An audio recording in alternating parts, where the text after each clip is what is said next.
اور ہم نے اس قرآن کی آیتوں کو طرح طرح سے لوگوں میں بیان کیا تاکہ وہ نصیحت حاصل کریں، مگر بہت سے لوگوں نے انکار کے سوا قبول نہ کیا۔ اور اگر ہم چاہتے تو ہر بستی میں ڈرانے والا بھیج دیتے، تو تم کافروں کا کہا نہ مانو اور ان سے اس قرآن کے حکم کے مطابق بڑے شد و مت سے لڑو۔ اور وہی تو ہے جس نے دو دریاؤں کو ملا کر چلایا، ایک کا پانی شیریں ہے پیاس بجھانے والا، اور دوسرے کا کھاری کڑوا، اور دونوں کے درمیان ایک پردہ اور مضبوط اوٹ بنا دی ہے۔ اور وہی تو ہے جس نے پانی سے آدمی پیدا کیا، پھر اس کو ددھیال، ننھیال اور سسرال والا بنایا، اور تمہارا پروردگار ہر طرح کی قدرت رکھتا ہے۔ اور یہ لوگ اللہ کو چھوڑ کر ایسی چیز کی پرستش کرتے ہیں کہ جو نہ ان کو فائدہ پہنچا سکے اور نہ نقصان، اور کافر اپنے پروردگار کی طرف سے پیٹ پھیرنے والا ہے۔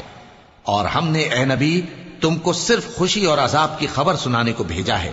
کہہ دو کہ میں تم سے اس کام کی اجرت نہیں مانگتا، ہاں جو شخص چاہے اپنے پروردگار کی طرف جانے کا رستہ اختیار کر لے، اور اس خدائے زندہ پر بھروسہ رکھو جو کبھی نہیں مرے گا، اور اس کی تعریف کے ساتھ تسبیح کرتے رہو، اور وہ اپنے بندوں کے گناہوں سے خبر رکھنے کو کافی ہے۔